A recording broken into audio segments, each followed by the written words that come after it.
Oi, gente. Oi, gente. Tudo bem com vocês? Como vocês estão? Como vocês estão? Tempo para a resposta de 3 segundos. 1, 2, 3. Bom que você respondeu. 3 segundos. Agora a gente vai fazer um vídeo aqui, que esse de fato é o vídeo mais importante da história desse canal. Tem muito tempo que eu não falava isso. Essa é a nossa 9ª tentativa já, a gente está aqui com dificuldades, mas a gente não vai desistir, porque esse vídeo é sobre isso, sobre como a não desistência no campo relacional, no campo amoroso, e não só no campo do encontro com o outro, como a não desistência do outro e a transformação do outro numa mercadoria que pode ser descartada na hora que você se cansa dela, é fundamental e é um caminho para a mudança desse universo estranho, bem estranho que a gente está vivendo. Então, esse vídeo é sobre isso. Consegui explicar. Achei excelente. Né? Consegui explicar. Cara, graças a alguma coisa. Enfim.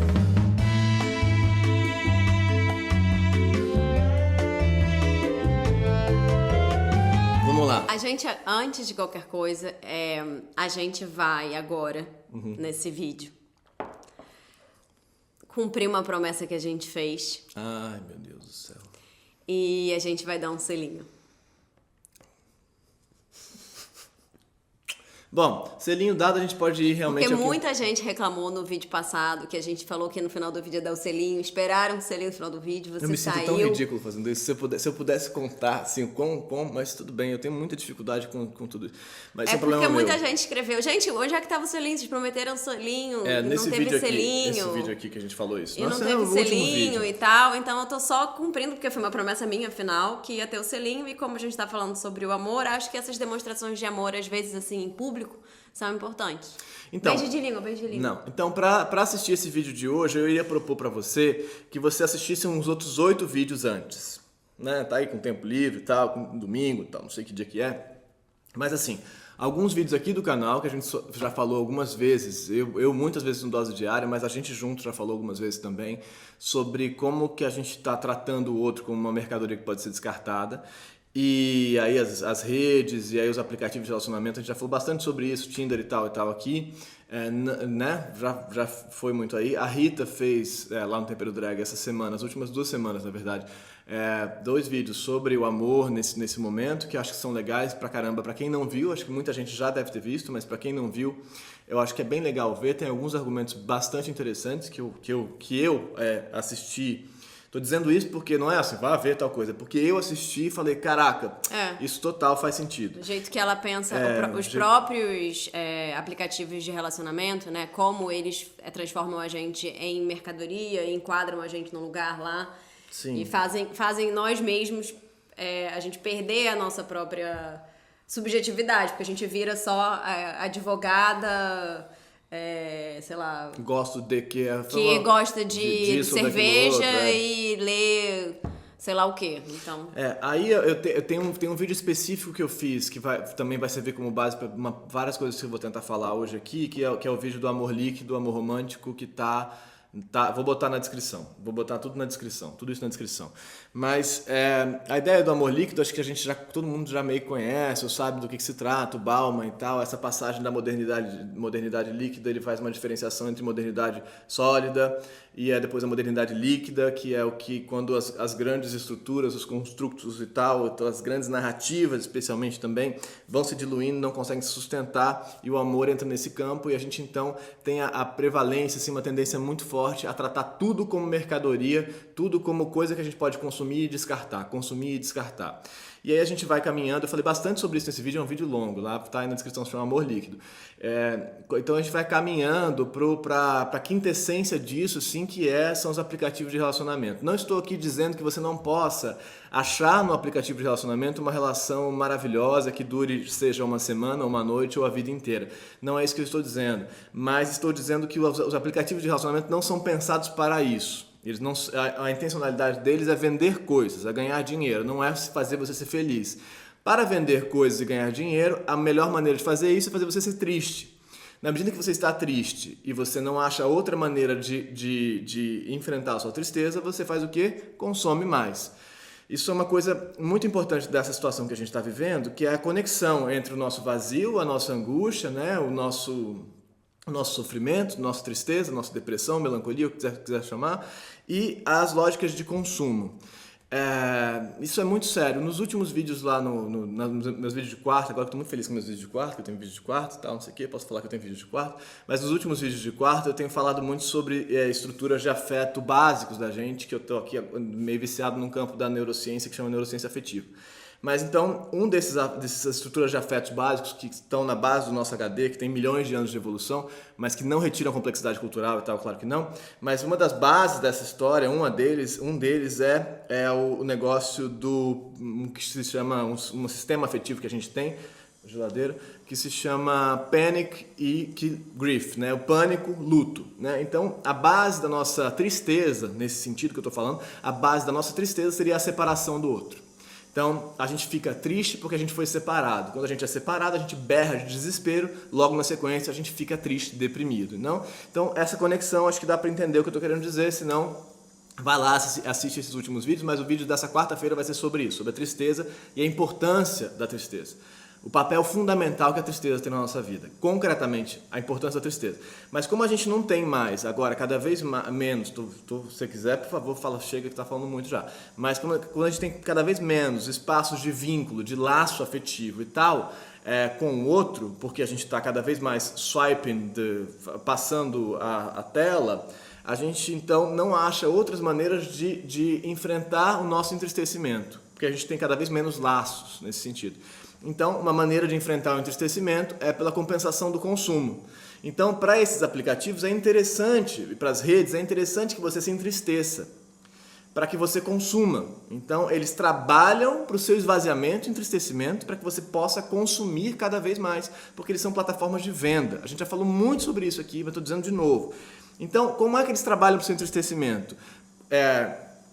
Na impressão de que você nunca é suficiente, de que você não é uma mercadoria suficientemente boa para o outro, você não é um objeto suficientemente bom para o outro, e de que você também nunca é capaz de encontrar o objeto ideal para a sua fantasia de desejo. Assim. Então você nunca acha, sempre tem alguma coisa melhor que pode aparecer na próxima escorregar de tela.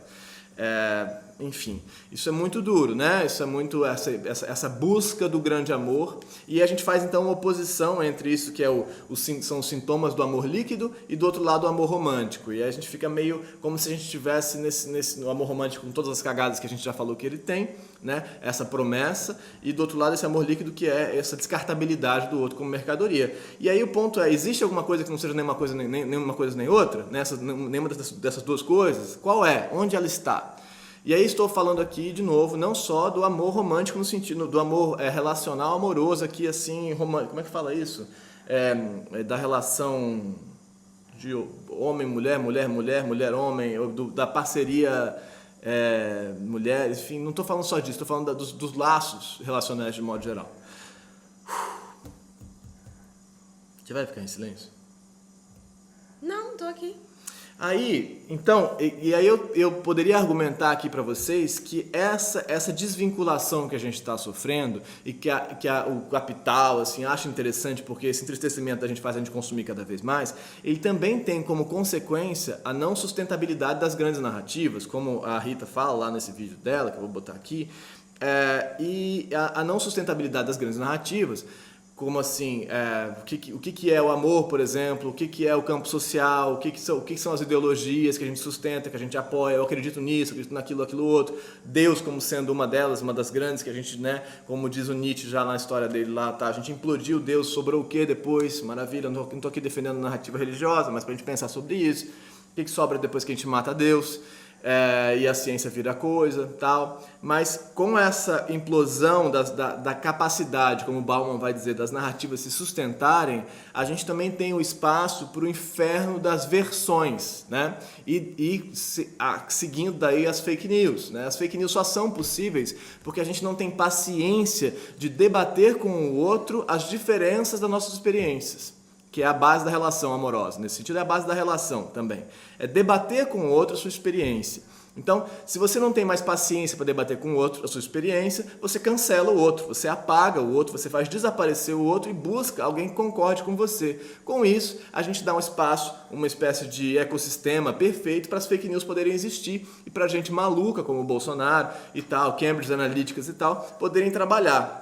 Então a ideia deles mesmo é realmente que você vá se separando dos outros e se atomizando cada vez mais, virando esse seu indivíduo livre que pode ser o que quiser, para que você não tenha que se deparar com o outro e então discutir as versões, porque discutindo as versões as fake news não têm espaço, elas se dissolvem, né? Elas se dissolvem, mas o laço não se dissolve. Elas podem se sustentar quando o laço está dissolvido, sacou? Então isso é muito importante de pensar a relação entre todas essas coisas, a impossibilidade que a gente tem de se relacionar e a possibilidade que a gente tem de criar versões absurdas do mundo. Isso é muito importante mesmo, que a gente esquece que essas coisas estão todas ligadas. Então, nesse sentido, a possibilidade de criar laços, criar vínculos com os outros e trabalhar para criar esses vínculos mesmo com dificuldades, não só aqui no casamento, mas criar esses vínculos com dificuldades é fundamental para que a gente não se atomize e que esses absurdos possam acontecer das maneiras mais diversas, saca?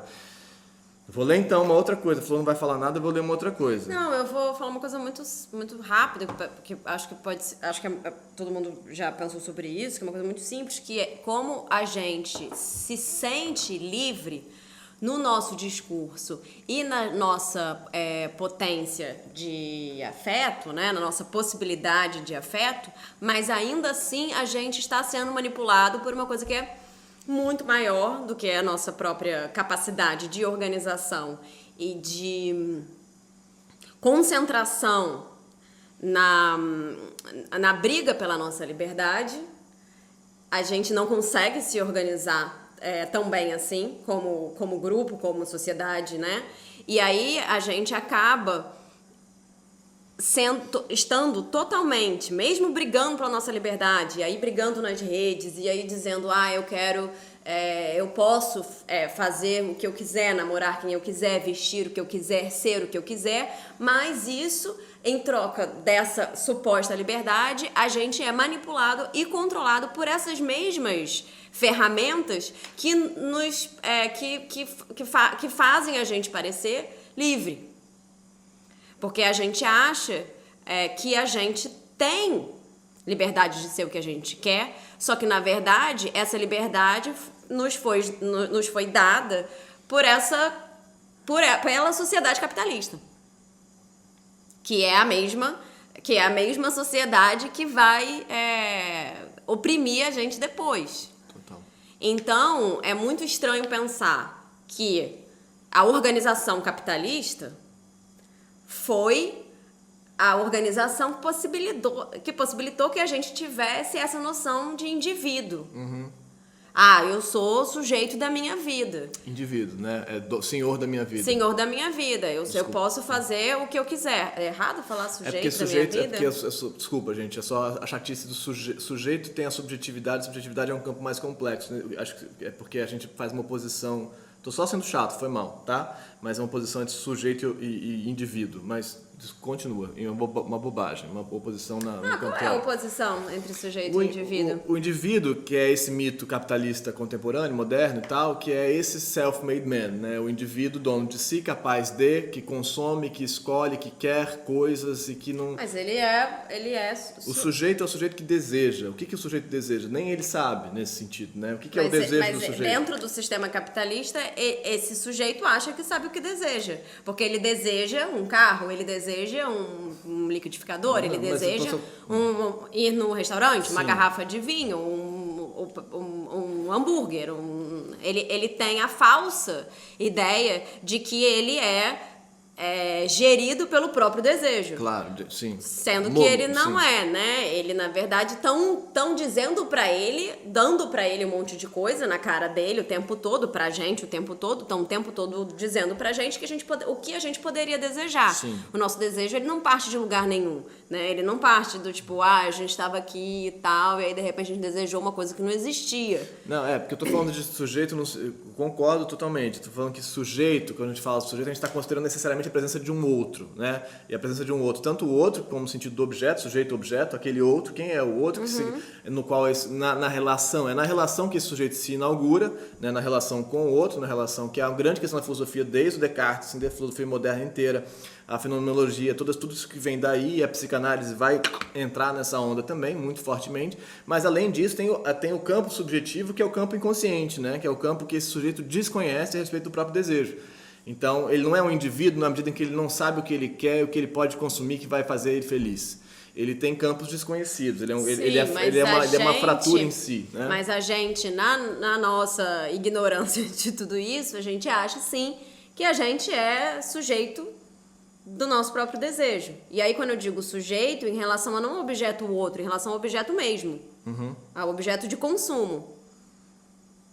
Tá, é só porque a gente está fazendo uma distinção conceitual que acho que não importa nesse caso. Eu estou entendendo o que você está querendo dizer e é isso que interessa. O que eu tô tentando dizer é que como é que foi que a gente foi enganado nesse sentido. Porque aí você... E aí acho que é uma coisa que a gente tem que pensar na nossa vida cotidiana até, o quanto que a gente está o tempo todo sendo... mentindo, de certa forma, pra gente mesmo, ou se enganando que a gente é livre. No sentido da escolha. Porque a nossa liberdade, ela tá ligada a várias coisas, né? Ela tá ligada ao lugar onde a gente nasceu, ela tá ligada ao nosso poder de consumo, aquisitivo, ela tá ligada à nossa raça, ela tá ligada à nossa, sei lá, ao país onde a gente nasceu, ao nosso gênero. Então... Nossa orientação sexual. A nossa orientação sexual. Então, tudo isso vai, de certa forma, restringindo a nossa liberdade. E aí, as redes... com as redes... Parece que a gente é muito livre, mas na verdade a gente não é. A gente está sendo manipulado o tempo todo. E aí, as fake news, né? Porque realmente é muito fácil pensar que todos nós, ao invés de indivíduos ou sujeitos, somos algoritmos. E sendo algoritmos ou dados, na verdade, né? Somos algoritmos e dados. E sendo dado, a gente pode ser manipulado. E aí, nesse momento, eu acho que a gente não vive numa democracia. E aí eu não tô nem falando do presidente interferir nos dados do Covid-19. Eu tô falando que a gente está o tempo todo sendo manipulado com as informações que são dadas pra gente, com aquilo que a gente está consumindo, com aquilo que a gente está lendo, com aquilo que a gente está sendo informado sobre a política ou sobre... enfim, as mortes que estão acontecendo, por exemplo, no Brasil o tempo todo. E aí, isso também se reflete na forma que a gente se relaciona. Porque a gente também acha que a gente é livre para se relacionar, quando na verdade a gente não está sendo livre. A gente também está sendo manipulado pelos algoritmos e pelos dados. Então, isso tem tudo a ver com o que a gente consome como entretenimento, como a Netflix dá pra gente o que a gente assiste e que, de certa forma... O YouTube também. O YouTube também, e que, de certa forma, faz com que a gente transforme a nossa percepção, ou modifique a nossa percepção do que é um relacionamento, do que é o amor, do que é o casamento, do que são as relações humanas, e isso está diretamente ligado àquilo que a gente consome. E o que a gente consome está nos sendo ofertado, né? Não é uma busca nossa. Então, a gente, ao contrário de, sei lá, quando a gente não tinha todas essas ferramentas que a gente buscava nos livros, e aí os livros eram a nossa referência de amor, a nossa referência de relacionamento, e esses livros tinham lá essas referências românticas, né? Neles. E aí, por conta disso, a gente inventou amor romântico, né? A gente não, o pessoal lá, os românticos, inventaram amor romântico. E aí, por conta disso, a gente foi transformando o amor romântico numa coisa mais possível de consumo, né? Então, você não precisa mais ler o romance. Você pode consumir o romance enlatado americano um lugar chamado Notting Hill, ou de qualquer outro romance. Até comédias românticas interessantes, tipo Woody Allen, ainda assim, ele tem o amor romântico, ele existe ali, né? Sempre. Então, toda a forma que a gente constrói os relacionamentos e o ideal de relacionamento tá ligado àquilo que a gente consome. E o que a gente está consumindo hoje em dia? E aí, é claro que hoje em dia a gente a gente pode se relacionar de formas múltiplas, né? Muito mais abertas do que a gente se relacionava antes, mas a gente, ao mesmo tempo, também é bombardeado por essa noção de que um relacionamento estável, ele não é tão valorizado assim, que relacionamentos sexuais ou normativos são relacionamentos caretas, fracassados, de certa forma, não modernos. A monogamia que eu até acho que ela pode ser revista e repensada ou conversada, claro, como todas as coisas, mas, de certa forma, a gente não pode, né, e a gente já falou isso aqui várias vezes também, pensar que a monogamia é o erro, né? E considerar que ela não deve ser... Que ela considerar que ela de certa forma, fracassada ou errada, ou a palavra que eu queria usar não é nem essa. Sabe quando uma coisa é obsoleta? Uhum. Mas você tá falando, você acha que tem uma crítica em relação aos relacionamentos heteronormativos nesse sentido? Eu acho que eles ainda são a base do discurso. Eles são a base do discurso porque eles são o normal. Eles são o normal. Então, como normal, eles são a universalidade. Sim. Né? Eles são aquilo que a suposta universalidade. A suposta sim. universalidade. São tudo aquilo que não tá dentro do normal, do normativo, do casamento certinho, heterossexual, blá blá blá. Ele é o desviante. Tá. E o desviante é o diferente, então todo mundo fala, ai, mas isso é estranho, né? Porque tem... Mas eu achei que você estava falando que tinha uma crítica em relação ao casamento. Sim, mas aí a gente abrir espaço e a gente considerar que é legal ser livre para se relacionar do jeito que a gente sente. Sim, tá. Não quer dizer que o jeito que a gente sente, que pode ser normativo, seja equivocado. Eu não sei, amor, porque o jeito que a gente sente que é normativo, a gente não sente normativo. A gente se constrói normativo. A gente não sente normativo. Não, claro que a gente se constrói normativo, sim, óbvio. Porque isso é uma coisa importante de pensar. Até que ponto o que você sente é o que você sente, ou o que você sente foi condicionado a ser o que você sente e você teve que reprimir uma série de outros desejos, de outras ordens, para caber dentro dessa caixinha do que você sente, do que você deve sentir. Né? Eu acho que não é simples assim essa história. Não, eu acho que dentro do nosso campo aqui, talvez, que seja um campo de esquerda, de discussão, de revisão dos costumes, o campo monogâmico, heteronormativo e tal, vira um problema às vezes. Mas eu acho que... Eu vou ler um negócio aqui que eu acho que vai servir muito para isso, pra gente pensar. Mas eu queria falar uma coisa antes de ler essa parada, que é uma coisa que a gente recebeu, que eu recebi e tal. Essa ilusão da liberdade, de eu sou quem eu sou, esse do jeito que eu sou, muito embora ela tenha um lado que é maravilhoso, que é assim, você pode dizer que você é tal, todos os discursos de identidade, você não precisa ser o heteronormativo monogâmico, você pode ser outras coisas. Ele também tem por função te clusterizar, te isolar em clusters, pequenas bolhas, para te impactar com mecanismos de consumo mais eficazes. Não se engane, isso está acontecendo. Exatamente. E não só isso, né? Eles também, o fato de você também ter lá tá dentro desse cluster, faz com que novamente a universalidade seja branca, heterossexual, heteronormativa Sim. completamente, né? Então ele diz pra você tem direito de ser gay ou lésbica ou trans ou o que você quiser, mas isso não pode estar fora do lugar de normalidade também. Porque quando isso acontece, quando ele diz, você é diferente, tudo bem, a gente tá aceitando, né, tô dizendo assim, os brancos que mandam no mundo estão dizendo, tudo bem, a gente aceita, a gente da Google, a gente acha que é muito importante a diversidade, mas isso significa a diversidade e os homens brancos... A normalidade. Que são a universalidade, né, que são aquilo que é, na verdade, o certo. E aí a gente tem a diversidade. Não que isso... Eu não tô falando, gente, contra a diversidade. Eu tô só dizendo que a gente tem que ficar atento, porque a gente também tá sendo entubado um monte de mercadoria e de formatos de relacionamento e de coisas, e a gente tá sendo colocado nesse cluster. É como se a gente estivesse passando do relacionamento. Nós somos o cluster heteronormativo monogâmico de esquerda. É isso. A galera não vai vender pra gente nos sites ou nos negócios, todo que a gente recebe o tempo todo bombardeando a gente, notícias ou mercadorias que sejam pra héteros normativos de direito. Sim. Não vai acontecer isso, né? Ó, vou ler aqui, quanto tempo tem?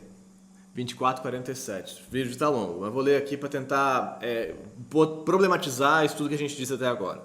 A Daniele Balbi me escreveu aqui num vídeo, apareceu hoje, mas ela escreveu num vídeo de um ano atrás, de 300 dias atrás, que chama Relacionamento na Era das Redes, o nome do vídeo. Ela falou: Manu, adoro seus vídeos, contudo aqui, ao descontar os elementos macroestruturais que concluem a cisão entre objeto e afeto, repetir, contudo aqui, ao descontar os elementos macroculturais que concluem a cisão entre objeto e afeto, você ignora a estrutura de classe e raça da sociedade brasileira e a forma específica em que ela se atualiza. Vamos lá, ela vai explicar. É imediato uma mulher negra ser dada como objeto, enquanto a branca é o sujeito. A cis ser o sujeito de afeto. Cis, vocês sabem o que é, né? Enfim. Ao passo que a trans seja o objeto. Então, a cis é o sujeito de afeto e a trans é o objeto do afeto. Sujeito-objeto, assim né? como a mulher negra é o objeto e a mulher branca é o sujeito. Para mim, que sou negra e trans, a quantidade de relações das quais participo é proporcionalmente inversa à quantidade de afeto que a mim dispensam, né? Olha que louco. A quantidade das relações das quais participo é inversa a quantidade de afeto que a mim dispensam. Todavia, porque estou em uma posição, em certa medida, de prestígio intelectual, político, etc., o que em tese seria dado conformativo que levaria à identificação e ao afeto, o que ocorre particularmente é uma espécie de tara muito doentia. O medo que os homens apresentam do apaixonamento os faz violentos, na medida em que querem que eu permaneça mas apenas na forma de objeto, sem que eles possam se comprometer publicamente. Parece que essas formas de violência decorrem ao mesmo tempo como resultado de indisposição e denegação, em alguns casos, em relação à inevitável identificação que o tempo e a reincidência efetuam. Esse é o motivo porque insistimos na doença da objetificação e nos seus entrecruzamentos entre raça, classe e gênero. Tudo isso que a gente está falando de objetificar o outro, objetificar a experiência do outro, como que isso se entrecruza com questões de raça, classe e gênero. O problema, em suma, não seria o dado de objetificação que todas as relações precisam conter, mas a interferência de racismos, transfobias e outras formas de determinação de alteridades negativas que são mais exógenas que endógenas à própria dinâmica de aproximações e demarcações. E assim aparecem como atravessadores do movimento dos relacionamentos, causando mal-estar, abandono, etc. Aí ela termina. Você poderia comentar? Obrigado. Não sei se eu poderia comentar, porque me parece que o ponto dela é bastante claro e bastante Eu acho que justo. Ela já comentou tudo, né? Quer dizer, a gente tem que problematizar muito mais o lugar de sujeito-objeto, porque ele não está só dado, né? Sim, porque o sujeito-objeto é ainda mais intenso quando você considera o outro, quando que você considera o outro como mais mercadoria, quando ele é negro, quando ele é mulher, trans e tal. Então isso vai ficando pior. Eu acho que é bem fácil de entender isso, né, que isso acontece, você parar e pensar nas suas relações aí. Mas acho que pensando que o sujeito, ele sempre é o homem branco. O sujeito mais sujeito que existe é o homem branco, hétero, cis, né? Sou eu, basicamente. A quinta essência do sujeito sou eu.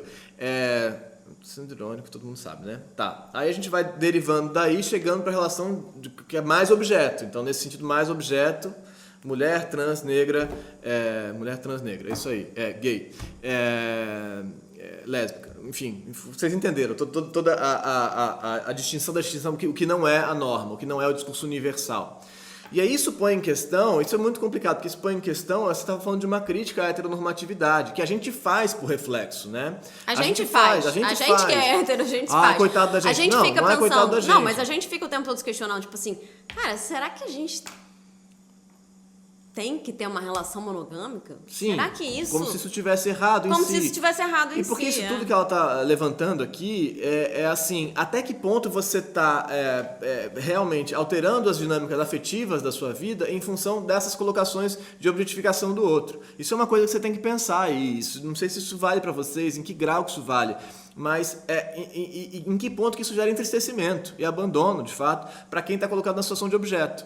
E o ponto dessa coisa perversa que a gente vive é que, mal ou bem, enquanto você é o sujeito da escolha, que eu diria o indivíduo, dono da escolha, o senhor da escolha nessas dinâmicas, você necessariamente é objeto também, quando você entra lá. Então você vira objeto e você vive o sofrimento de ser o objeto incessantemente abandonado, assim. Então não é você que eu quero, nesse sentido que a Rita fala, você não é o que eu quero, não é quem, não tem nem mais quem, é o que você é o que é uma mercadoria, nesse sentido mais marxista da história, da reificação da mercadoria, mas no sentido de coisa. Você é uma coisa, uma relis, coisa, né, reificação de coisa dada mas ao mesmo tempo isso te dá uma sensação de liberdade.